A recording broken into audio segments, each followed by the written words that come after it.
చేస్తాం, అవసరమైతే నువ్వు సీట్ ఎక్కిపోయినా పర్వాలేదని చెప్పారు. వాళ్ళని గట్టిగా అభినందిస్తున్నా, మీరు కూడా అభినందించాల్సిన అవసరం ఉంది. అంటే ఇవన్నీ చూసిన తర్వాత తమ్ముళ్ళు మీకు బాధ అనిపిస్తుందా లేదా అని అడుగుతున్నా. ఎలాంటి సంస్కృతి ఇది అంటే, నన్ను మా మిస్సెస్ని అసెంబ్లీ సాక్షిగా తిడితే, బూతులు తిడితే వీళ్ళు పెద్ద నాయకులు అయిపోతారా అని నేను అడుగుతున్నా. నా జీవితంలో ఎప్పుడూ బాధపడలా, ఒక్కరోజే నేను బాధపడ్డా. నా జీవితంలో 23 క్లేమోర్ మైన్స్ నా మీద బ్లాస్ట్ చేసినప్పుడు కూడా సాక్షాత్ వెంకటేశ్వర స్వామి నాకు ప్రాణభిక్ష పెట్టాడు. ఆ రోజు కూడా నేను భయపడలా. నేను చేశాను ఒక మంచి పని, ప్రజల కోసం బతికాను. అందుకే ఇలాంటి వచ్చినప్పుడు కూడా ధైర్యంగా ముందుకు పోయా. కానీ జీవితంలో ఒకే ఒకసారి బాధపడ్డా, అది నా భార్యని అసెంబ్లీలో తిట్టినప్పుడు బాధపడ్డాను తమ్ముళ్ళు అని చెప్పి నేను మీకు తెలియజేస్తున్నా. ఆ రోజే చెప్పాను, ఇది గౌరవ సభ కాదు, ఈ సభలో నేనుండను, ఇది గౌరవ సభ. మళ్ళా గౌరవ సభ చేసిన తర్వాత ఈ అసెంబ్లీకి అడుగు పెడతానని చెప్పి శపథం పెట్టి వచ్చా. నా శపథాన్ని నెరవేరుస్తారా అని మిమ్మల్ని అడుగుతున్నా.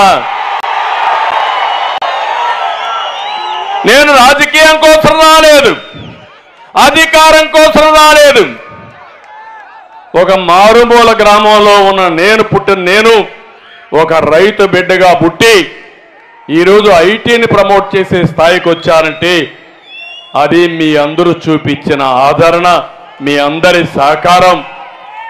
అలాంటి దీనికి మనం ఇది చేశాం. ఈరోజు మనందరం కూడా ఒక పక్క బాధలున్నాయి, ఒక పక్క ఇబ్బందులున్నాయి, కానీ మనందరం ముందుకు పోవాల్సిన అవసరం ఉంది.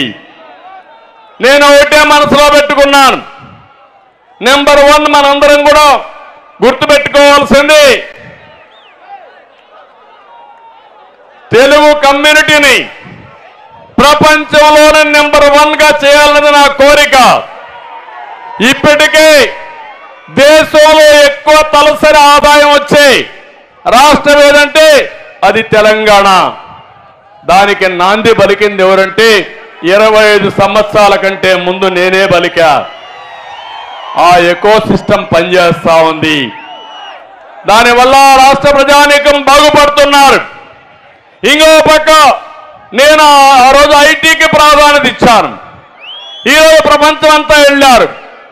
ఆ దేశస్తుల కంటే ఎక్కువ తలసరి ఆదాయం సంపాదిస్తున్నారు.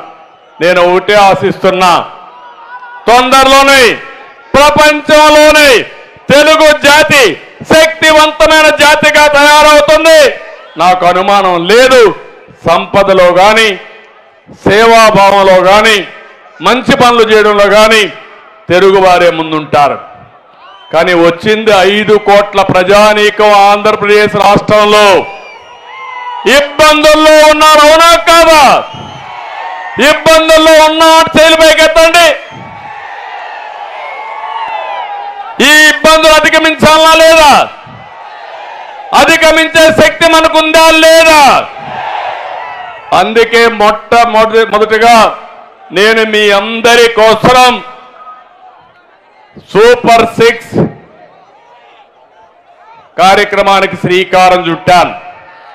అందులో మొట్టమొదటి మహాశక్తి ఏమో మా జ్ఞాపకం ఉందా? మీ అందరి డాక్రా సంఘాలు నేనే పెట్టా, దీపం నేనే పెట్టా, మీ ఉద్యోగాల్లో కాలేజీలో రిజర్వేషన్ నేనే పెట్టా. దీనివల్ల ఈరోజు ఆడబిడ్డలు కట్నం ఇచ్చే పరిస్థితి నుంచి రివర్స్ కట్నం వచ్చే పరిస్థితి వచ్చిందంటే అది తెలుగుదేశం పార్టీ చూపించిన చొరవ. అది ఒక రెవల్యూషన్ నిర్ణయాలు తీసుకున్నాం. ఇప్పుడు నేను ఆలోచిస్తున్నా, మా ఆడబిడ్డలందరికీ విజ్ఞప్తి చేస్తున్నా, ఎంతమంది ఇంట్లో ఉంటే అంతమంది ఆడబిడ్డలకి ఆడబిడ్డ నిధి కింద నెలకు 1500 రూపాయలు ఇచ్చే బాధ్యత నేను తీసుకుంటాను.